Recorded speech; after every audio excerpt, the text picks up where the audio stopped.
ഒരുപാട് സീഡ്സ് എല്ലാം ഉണ്ടാക്കാൻ പറ്റിയ ഈ ഡെസിക്കേറ്റഡ് കോക്കനട്ട് നമുക്ക് വീട്ടിൽ തന്നെ ഉണ്ടാക്കിയെടുത്താലോ. ഒരു തേങ്ങ മാത്രം മതിയാവും. ഇത് നമുക്ക് സിമ്പിളായിട്ട് വീട്ടിൽ തന്നെ ഉണ്ടാക്കിയെടുക്കാം. ഇനി കടയിൽ നിന്ന് വാങ്ങേണ്ട ആവശ്യമില്ല. നമുക്കിത് എങ്ങനെ ഉണ്ടാക്കാൻ നോക്കാം. അതിന് വേണ്ടിയിട്ട് ഈ വലിപ്പത്തിലുള്ള ഒരു തേങ്ങ എടുത്തിട്ടുണ്ട്.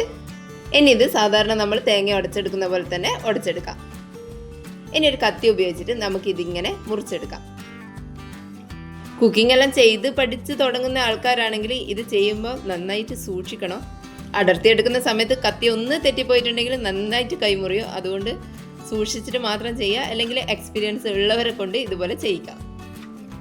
നന്നായിട്ട് ഉണങ്ങിയ വെള്ളം വറ്റിയ തേങ്ങയെല്ലാം ഉണ്ടെങ്കിൽ അതെടുത്താലും മതിയാവും. അതാകുമ്പോൾ നമ്മൾ ഉടക്കുമ്പോൾ തന്നെ ചിരട്ട വേറെ തന്നെ കിട്ടും. അതുണ്ടെങ്കിൽ അതെടുക്കുക. അല്ലെങ്കിൽ ഇതുപോലെ തന്നെ നന്നായിട്ട് സൂക്ഷിച്ചിട്ട് ചെയ്യാം. ഇതുപോലെ മുഴുവനും മുറിച്ചെടുത്തിട്ടുണ്ട്. ഇനി ഇതിൻ്റെ ബാക്ക് സൈഡിലുള്ള ഈ ഒരു കറുപ്പ് ഭാഗം കത്തി വെച്ചിട്ട് തന്നെ ഒന്ന് ഇതുപോലെ അരിഞ്ഞിട്ട് മാറ്റാം. തേങ്ങ അടർത്തിയെടുക്കുന്നത് ഇതുകൊണ്ടാണ്. തേങ്ങ ചിരകി എടുത്തു കഴിഞ്ഞാൽ ഈ ഒരു ഭാഗം കൂടി അതിൻ്റെ അകത്ത് വരും.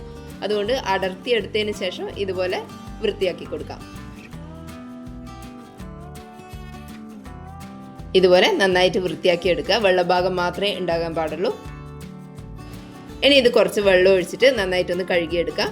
കഴുകിയെടുക്കുന്ന സമയത്ത് എന്തെങ്കിലും കറുപ്പ് ഭാഗം ഉണ്ടെങ്കിൽ അതും കൂടി കളയാം. കഴുകിയെടുത്തതിന് ശേഷം ഇത് ചെറുതായിട്ടൊന്ന് മുറിച്ചെടുക്കാം. അതിനുശേഷം ഒരു കോട്ടൺ തുണിയിലോ അല്ലെങ്കിൽ ടിഷ്യൂ പേപ്പർ വെച്ചിട്ടോ ഇത് നന്നായിട്ട് വെള്ളമെല്ലാം തുടച്ചെടുക്കാം. ഇതുപോലെ ചെറിയ കഷ്ണങ്ങളാക്കിയിട്ട് മുറിച്ചെടുത്തിട്ടുണ്ട്. ഇനി നമുക്കൊരു മിക്സിൻ്റെ ജാറിലേക്ക് ഇട്ട് കൊടുക്കാം. പൊടിക്കുന്ന ജാറിലോ അരക്കുന്ന ജാറിലോ ഏതിൽ വേണമെങ്കിലും ചെയ്തെടുക്കാം. ഇതിനി മിക്സിൻ്റെ റിവേഴ്സ് ബട്ടണിൽ ഒന്ന് പൊടിച്ചെടുക്കുകയാണ് വേണ്ടത്. സാധാരണ അരക്കുന്നത് പോലെ ഒന്നിലും രണ്ടിലൊന്നും ഇട്ടിട്ട് അരക്കാണ്ട് റിവേഴ്സ് ബട്ടൺ ഇട്ടിട്ട് ഒന്ന് പൾസ് ചെയ്ത് എടുക്കുക. ഇതുപോലെ പൊടിയായിട്ട് കിട്ടിയിട്ടുണ്ട്. അധികം അരഞ്ഞു പോകുന്നത് പോലെ ആയി പോകരുത്. അതുകൊണ്ടാണ് പൾസ് ചെയ്ത് എടുക്കുന്നത്. ഇനി ഒരു പാനോ കടായിയോ ഒന്ന് ചൂടായിട്ട് വരുമ്പോൾ അതിലേക്ക് നമ്മൾ പൊടിച്ച് വെച്ചിട്ടുള്ള തേങ്ങ ഇട്ട് കൊടുക്കാം. നോൺ സ്റ്റിക്കിൻ്റെ പാൻ എടുക്കുന്നതായിരിക്കും നല്ലത്. നമുക്കിതിനി ഒന്ന് വറുത്തെടുക്കാം. ലോ ഫ്ലെയിമിൽ വെച്ചിട്ട് വേണം ഇതൊന്ന് വറുത്തെടുക്കാൻ വേണ്ടിയിട്ട്.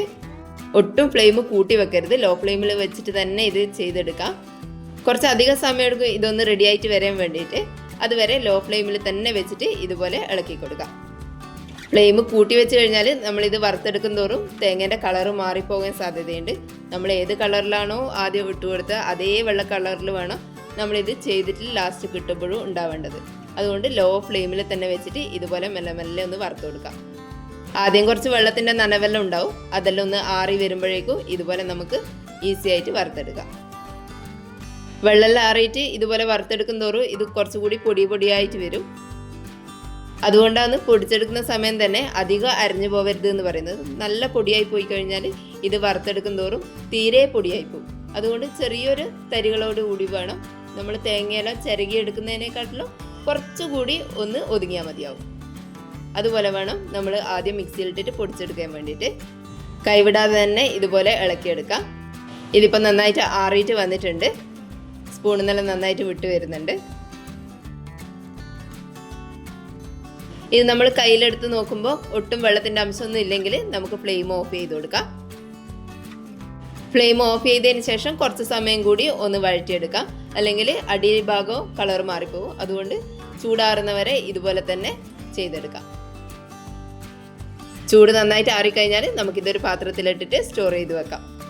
ഇനി ഡെസിക്കേറ്റഡ് കോക്കനട്ട് കടയിൽ നിന്ന് വാങ്ങാനൊന്നും നിൽക്കണ്ട. ഇതുപോലെ സിമ്പിളായിട്ട് ഉണ്ടാക്കിയെടുക്കാൻ പറ്റും. ഒരു തേങ്ങ ഉണ്ടെങ്കിൽ തന്നെ ഇത്രത്തോളം നമുക്ക് ഡെസിക്കേറ്റഡ് കോക്കനട്ട് ഉണ്ടാക്കിയെടുക്കാം.